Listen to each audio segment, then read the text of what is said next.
네, 저는 우리나라 가뭄의 기억적 특징, 그리고 뭐 올해 발생했던 가뭄의 특징들, 그리고 앞으로 어떻게 될 것인지, 어떻게 예측할 것인지에 대해서 좀 말씀드리겠습니다. 예, 이 현재 우리나라 가뭄 상황을 먼저 보여드리는 게 좋을 것 같아서요. 네, 이 그림은 저희 센터에서 계산한 우리나라 현재 토양 수분 상황입니다. 토양 수분 뭐냐면 이제 땅 속이 얼마나 젖어 있는지를 보시면 되는데요. 왼쪽에 있는 그림은 그 강릉 지역에 가뭄이 극심했을 때 그때 우리나라 상황입니다. 여기 보시면은 딱 이 지역만, 그리고 호남 영남에서 좀 가뭄 상황이 있긴 했는데 딱 이 지역만 굉장히 좁은 영역에서 가뭄이 발생했던 걸 알 수 있고요. 이 오른쪽은 이제 현재입니다. 가장 최근 자료인데 보시면 아주 다행스럽게도 이제 발표하기가 좀 마음이 조금 좋아졌는데, 다행스럽게도 지금 우리나라 전 지역이 가뭄에서는 기상학적으로나 토양 수분으로 보나 거의 다 해결이 된 상태입니다. 기상학적으로는 가뭄이 이제 정의가 명확히 되어 있습니다. 그래서 특정 지역에서 상당한 기간 동안 평균 강수량이 지속되는 적은 강수량이 지속되는 현상을 이제 WMO에서 이제 가뭄으로 정의하고요. 일반적으로 저희가 가뭄이라고 얘기하면 수개월에서 수년까지, 2, 3년까지 서서히 진행되는, 그리고 큰 피해를 주는 거라고 지금 알려져 있습니다. 가뭄을 저희가 디텍션하는 인디케이터는 저희가 주로 이제 강수를 씁니다. 특정 기간, 수개월 동안의 누적 강수량을 우리가 쓰는데요. 우리 기상청 같은 경우는 6개월간의 누적 강수가 평년보다 적었느냐, 많았느냐로 이제 가뭄을 판별을 하고요.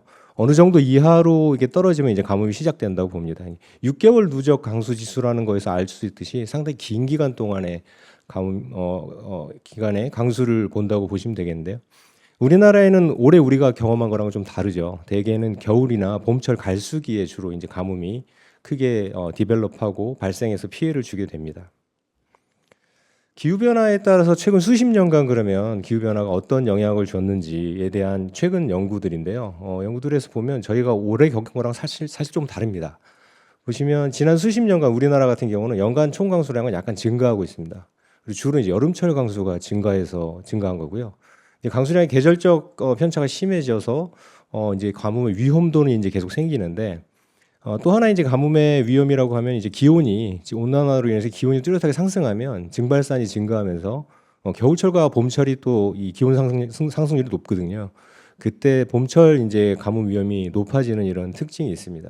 그래서 이제 가뭄 발생, 일반적인 가뭄, 전형적인 가뭄 발생의 위험을 높이는 인자로 이제 가고는 있는데, 그럼 먼저 기존에 발생하던 가뭄, 제가 이렇게 왜 기존이라고 말씀드리냐면 올해 발생한 가뭄 상황은 기존 발생한 가뭄하고 좀 틀립니다. 그래서 기존 발생하던 가뭄이 무엇이냐? 가장 최근에 우리가 기억했던 가뭄입니다. 이게 좀 그림이 좀 몇 년 돼서 기억을 하실지 모르겠는데 아마 이 사진 보면 거의 다 기억하실 텐데요. 그때는 대통령까지 그 논에다가 물을 뿌리던 상황이었거든요. 2013년에서 2017년이고요. 이때 큰 피해가 있었는데 오른쪽 보면은 이 시기에는 우리나라 전 지역이 가뭄이었습니다. 지금 벌써 기억이 안 나시는데 가뭄의 특징입니다. 가뭄이 끝나면 국민들이 기억을 하지 못합니다. 근데 이때 엄청나게 큰 피해가 있었거든요. 그래서 2013년, 2017년 전형적인 봄 가뭄이라고 보시면 되고 우리나라 전 지역이 피해를 입었다. 이때 가뭄에 대해서는 이제 기후학자들이 이미 분석을 거의 마친 상태입니다. 왜 이런 가뭄이 있었는지. 전형적인 가뭄이고요. 이게 이제 그림이 좀 복잡하지만 제가 열심히 설명드리겠습니다. 이 2013년부터 17년까지 우리나라의 강수가 평년보다 좀 많이 낮았던 상태가 한 4, 5년간 지속되는 걸 볼 수 있죠. 강수가 낮았는데 주로 이제 봄철과 여름철에 낮았고요. 이제 한 해 정도는 많은 해도 있었지만, 근데 이때 특징은 일평균 기온이 높은 해도 있었고 낮은 해도 있었습니다. 그래서 이때는 2013년과 16년은 이때 폭염도 있긴 했지만 대부분의 해에서 폭염과 무관하게 가뭄이 이제 봄철에 크게 발달을 했습니다. 그래서 큰 피해를 줬고요. 이게 올해 우리가 겪은 거랑 좀 다르고요. 기후학적으로 보면 이 정도의 5년 정도, 4년, 5년 정도의 타임스케일로 발생하는 가뭄은 우리나라 주변에 일어나는 현상 때문에 이렇게 발생하지 않고요.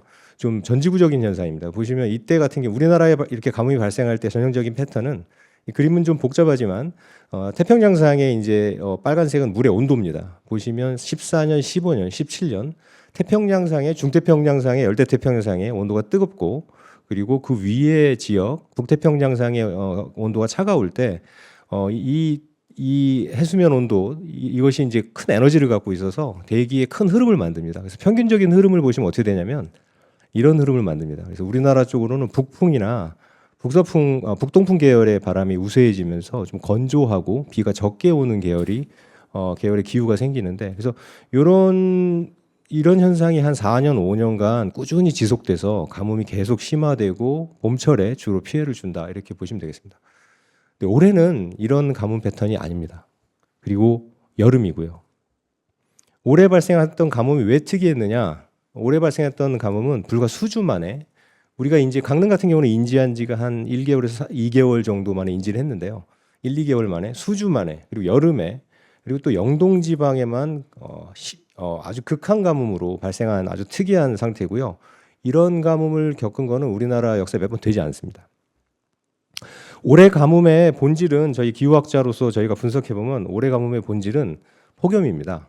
사실은 폭염이 만든 가뭄이고요. 물론 비가 적게 오기도 했지만 폭염이 없었으면 이렇게까지 심해지지 않았을 겁니다. 이 그림이 뭐냐면 올해 6, 7, 8월에 여름철에 얼마나 최고 기온, 그러니까 제일 뜨거운, 하루 중에 제일 뜨거운 그 온도가 6, 7, 8월에 얼마나 뜨거운지를 전국적으로 나타내 주는 건데요. 공통점이 있습니다. 일반적으로 우리가 폭염하면 생각나는 경북도 뜨겁지만 우리나라에서 6, 7, 8월에 이 강릉 영동 지방이 가장 뜨거웠습니다. 평년에 비해서. 물론 평균 기온 자체가 다른 지역에 비해서 좀 낮기 때문에 체감은 좀 덜하지만 평년에 비해서는 가장 뜨겁게 3개월 지속됐습니다. 6월 달에 일찍 장마가 종료되고 7월 달에 일찍 장마가 종료되고 이렇게 뜨거운 게 계속되면 이미 이 지역은 이 증발산이 커져가지고 가뭄의 위험성이 높아졌다, 이렇게 생각할 수 있는 겁니다. 올해 강수 분포인데요. 6, 7, 8월입니다. 마찬가지로. 보시면 이 핑크색이 이제 비가 많이 온 지역인데 올해가 비가 좀 적게 오긴 했는데 그렇게 적게 온 건 아닙니다. 보시면 근데 운 없게도 6월 달에는 호남을 지나갔고요. 7월 달에는 중부에서 북한 쪽으로, 그리고 호남, 영남, 8월도 마찬가지 패턴으로 딱 이 지역만 비껴 지나갔습니다. 일종의 두 가지로 볼 수 있는데요. 일단 강수 밴드가 여름철에 우리가 장마 밴드가 우리나라 전역을 덮을 때가 많은데 올해 같은 경우 이게 뭐 기후 변화의 영향이라고 하는 학자들도 있는데 강수 밴드가 좁아가지고 우리나라 전역을 덮지 못하고 특정 지역만 이렇게 훑고 지나가는 강수가 나타났습니다. 일부 지역에서는 8월 같은데 특히 경기 북부에서는 호우가 있었죠. 그래서 그리고 지형적인 영향으로 태백산맥을 넘기 전에 강하지 못한 강수가 대부분 서쪽에서 들어왔거든요. 올해의 특징은. 그러면서 서쪽에서 들어오면서 영동 그 태백산을 넘지 못하고 영서 지방에 비를 뿌리고 영동 지방은 가문, 이런 상태가 지속됐다고 보시면 됩니다. 기온하고 같이 보면요, 이게 6, 7, 8월에 우리나라 기온인데요, 3개월 내내 더웠습니다. 이런 적은 거의 없거든요, 우리나라. 그래서 올해가 기록을 깼는데 광주 사상 가장 더웠다고 생각하시면 되는데 3개월 내내 시뻘겋죠. 이게 3개월 내내 더웠고요. 중간중간에 안 더웠던 때는 뭐냐, 이 비가 있었던 때입니다. 그래서 약간의 비, 일찍 끝나고 약하게 금방 끝난 장마가 이런 형태를 가속시켰다, 이렇게 보시면 됩니다. 그래서 올해 왼쪽은 올해 여름 강수량 순위를요, 지난 53년간에서 매겨보면은 평균보다 낮긴 합니다. 그래서 중간 이하긴 한데 한 요 정도고요. 근데 폭염은 1등입니다. 그래서 올해 그 가뭄의, 영동 가뭄의 본질은 폭염이라고 보는 게 이 이유입니다. 그러면 왜 이렇게 폭염이 오래 지속되는가? 결국 폭염이 2주, 3주, 그리고 한 달 이상 지속됐기 때문에, 3달 내내 지속됐기 때문에 이렇게 땅이 마를 정도로 가뭄 상태가 온 거거든요. 왜 이렇게 오래 지속되느냐? 이제 이미 언론들이 굉장히 이런 건 기민하게 반응을 했는데요.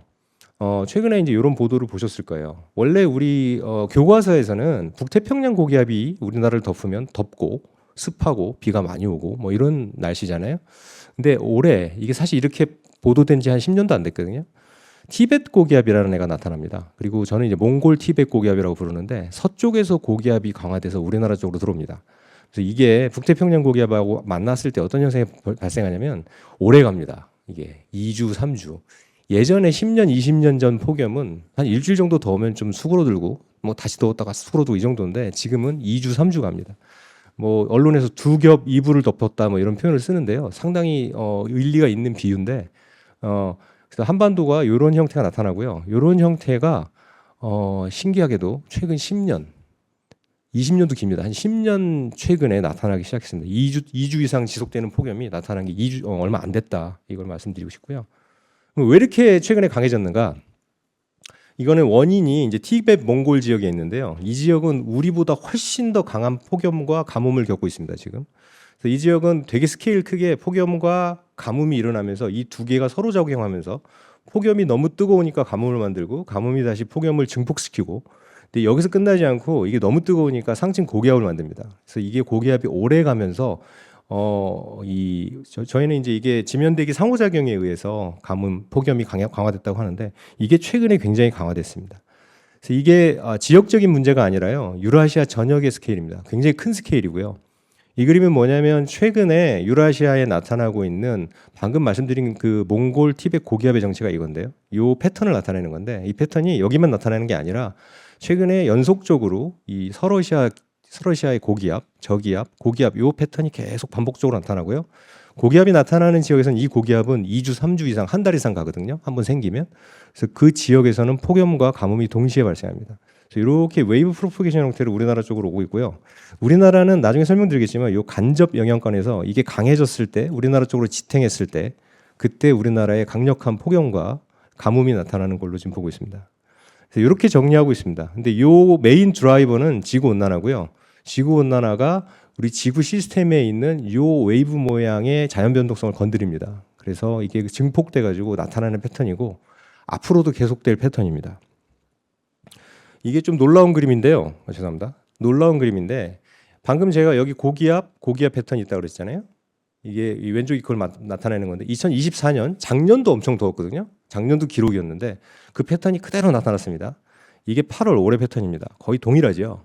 그리고 이 오른쪽 패턴은 그때 나타났던 기온 패턴입니다. 뜨거운 패턴인데 거의 뭐 거울이라고 할 정도로 똑같은 패턴입니다. 그래서 매년 나타나는 패턴이다 지금. 그러면 이게 진짜 인간 때문이냐? 지구온난화, 인간이 만든 지구온난화 때문이냐? 이제 학자들은 이거를 다 분석을 하거든요. 저희 연구실에서 분석한 건데 지난 300년간 방금 그 패턴의 강도가 어떻게 변해왔는지를 이제 재구성을 했는데 300년간 레코드가 꾸준히 올라오고 있는데 문제는 최근에 계단식으로 올라오다가 최근에 폭발적으로 늘었습니다. 서서히 증가하는 게 아닙니다. 2010년도 이후에 과거 300년 중에 1, 2, 3, 4등이 다 있습니다.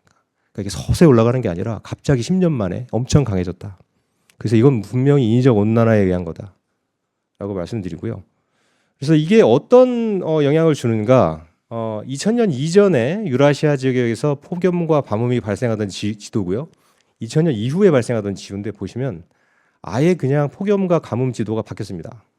최근에는 옛날에는 이런 데 발생 잘 안 했거든요. 근데 최근에는 아예 그러니까 우리가 생각하던 어떤 기후계를 아예 바꿀 정도로 최근에는 이 폭염과 가뭄을 강화시켰다 이렇게 보시면 되고요. 좀 더 우울한 말씀을 드리자면 저희가 그 미래 기후 변화를 시뮬레이션하는 기후 모델들이 있지 않습니까? 그 모델들이 이 패턴을 그대로 잡아냅니다. 거의 똑같이 잡아내고요. 우울한 것은 저희가 아무리 지금 가장 좋은 시나리오, 탄소 입장에서 가장 착하게 사는 시나리오로 가더라도 이 패턴이 계속됩니다. 그리고 우리는 좀 이 위쪽 시나리오로 가고 있는데 계속 강화될 거로 나옵니다. 그러니까 이 패턴은 앞으로 계속 만날 패턴이다라고 보시면 됩니다. 이게 언제 올지가 궁금하면 안 되는데 궁금했는데 올해 와버렸습니다. 네, 그리고 앞으로도 올 것 같고요. 올해랑 무슨 상황이 있느냐? 앞에도 말씀드렸는데 이건 2018년도 같은 케이스거든요. 2018년에 이게 왜 대단하냐? 전국 에버리지입니다. 강릉만 있던 게 아니고 전국적인데 2018년에 28일간 폭염이었고요.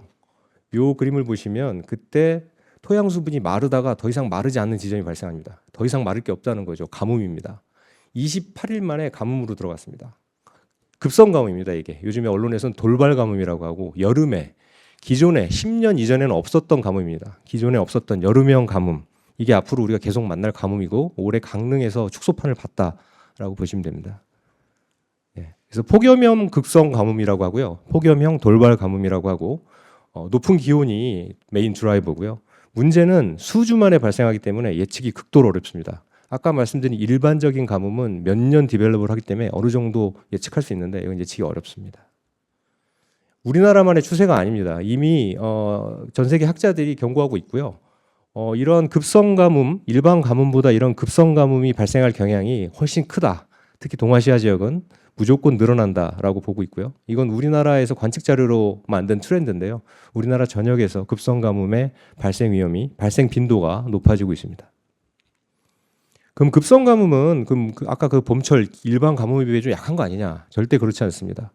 맨 위랑 맨 아래가 2016년, 18년 폭염형 급성 가뭄의 케이스고요.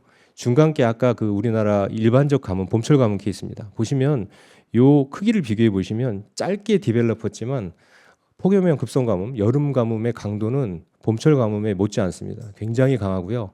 올해도 보셨지만 큰 피해를 만들 수 있습니다. 그럼 이걸 어떻게 예측할 수 있느냐? 이제 여러 가지 방법을 예측합니다. 저희가 모델로도 예측하고 뭐 하는데 얼마나 어려운지를 보여드리겠습니다. 저희 센터에서 3개월 전에 이 폭염형 급성가뭄을 예측합니다. 이 까만색이 올해 실제 진행한 강릉의 그 가뭄 상황입니다. 이 동그라미가 가뭄, 폭염형 급성가뭄이 탐지된 시기고요. 그리고 여기서 초록색 선이 우리가 예측했던 겁니다. 3개월 전에 예측했을 때 어떻습니까? 잠깐 가는 듯 하다가 평년으로 갑니다. 전혀 예측을 못했고요. 2개월 전 예측은 더 황당한데 그때는 가뭄이 아니라 오히려 외탈 거다라고 예측했습니다. 7월 달 한 달 전에는 이제 서서히 예측이 가능하거든요. 그때부터는 이제 몇 주 정도 예측을 할 수 있고요. 그리고 예측을 할 수 있습니다. 그래서 현재는 이제 나우캐스팅 수준이다. 현재를 판단할 수 있고 한 2, 3주 정도 예측할 수 있다. 뭐 이 정도로 보시면 되겠습니다. 예. 그래서 결론은 다시 한번 말씀드리면 올해 가뭄은 장마의 강수 부족도 있지만 폭염에 의해 발생한 폭염형 급성 가뭄, 돌발 가뭄의 형태고 일반적인 가뭄과는 좀 구별되는데 이거는 이제 기후 변화에 의해서 나타나는 뚜렷한 패턴에 의해서 나타나는 거라 앞으로도 계속될 거라고 보이고요. 이제 여기 이제 뉴 노멀이라고 썼는데 이 뉴 노멀이라는 말은 앞으로 이런 패턴이 내년에도 똑같이 영동의 가뭄이 있을 거다 이게 아니고요. 제가 드리고 싶은 마지막 말씀인데 뉴 노멀이란 말은 여름에 가뭄이 돌발 가뭄이 있을 이런 리스크, 이런 위험이 뉴 노멀이다. 리스크의 뉴 노멀이라고 보고 우리가 대비를 해야 될 것 같다. 이렇게 말씀드리면서 발표를 마치겠습니다. 네.